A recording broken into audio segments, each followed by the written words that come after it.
Well, it's still early doors in the football seasons that have started, but we're already 2 weekends into the Premier League season. We've seen some amazing action, great goals, great performances, but the one that is stealing all the headlines is VAR. Gab Marcotti and Julien Laurens here with me, guys. Gentlemen, have you been enjoying VAR? I have to say that because I feel like it is getting a lot of flack from the pundits over here, especially in the UK, and from former footballers. Yeah, people who didn't notice that VAR has actually been around for years and they're acting as if they've never seen it before because obviously they didn't watch the World Cup and they didn't watch, well, MLS we'll put to one side, but they, it's been around in the Bundesliga, it's been around in Serie A, it's been around in Spain and France, it's been around in the Champions League knockout phases. It's been around, Alexis, here in England, in the FA Cup for 2 years. But they're saying that it's taking away from the package of the Premier League, which is the tempo and the excitement, and that's not what people want. It's the same nonsense that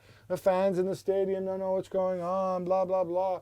Commentators don't seem to like it that much either. If you have a philosophical objection to VAR because you believe in the randomness of life and humanity, and it's just a game anyway, I have no issue with it. I respect that opinion.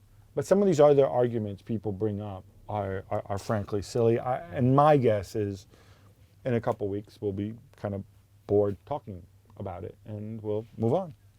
Jules, let's go to you on this one because we've seen Manchester City, I guess, suffer from VAR twice. Pep Guardiola definitely wouldn't be too happy with that. We saw an offside that was millimeters and that sent all the pundits off, saying that is just too extra of VAR. We just saw that Aymeric Laporte, he had that handball that clearly was definitely a bit harsh, some would say, especially former players. Sorry. On the outside was, you take Laporte, but on the outside it was millimeters. This is what gets me, okay? Mm-hmm. And assistant referees have been told to keep their flag down, right? Yeah. When it's that close, the assistant referee has absolutely no clue whether he's on or off, right? Yeah. He is guessing, making his best judgment.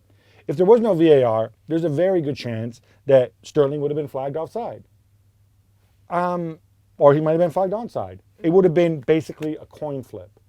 So all these people that are making the point about, but it was only millimeters, it was close. I mean, he's not making, the assistant's not making the decision on the same basis that he would have in a non-VAR game. People seem to completely forget that.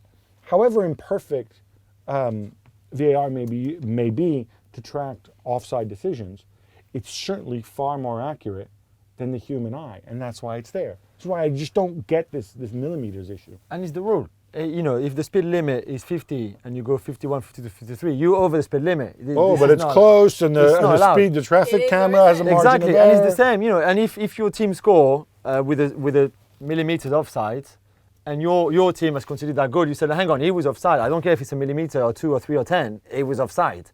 So this is the rule. It's just the way it is. So I think you have to accept it. And quickly, La Liga just started as well, and we saw it in a Real Madrid match. Luka Modric appearing to stamp on Denis Suarez. Of course, he said it wasn't an intentional stamp. What was your take on that, though?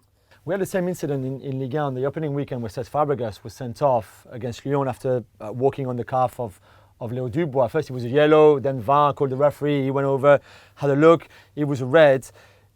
VAR, there's still some of it is interpretation for the referee. We could have had all a different idea on the Modric red card or the Fabregas red card, and yet it's still the referee who, at the end of the day, makes the final decision. VAR helps him. It's just another tool for him to make his mind on what it is. Some like handball or offside, it's just clear. This is the line, okay, or this is the hand, okay.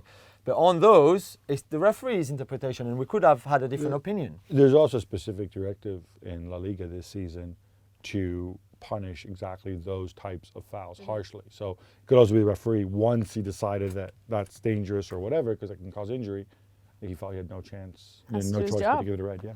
All right, so strong case definitely for VAR to stay and just accept it, everybody, but probably revisit some of the laws then.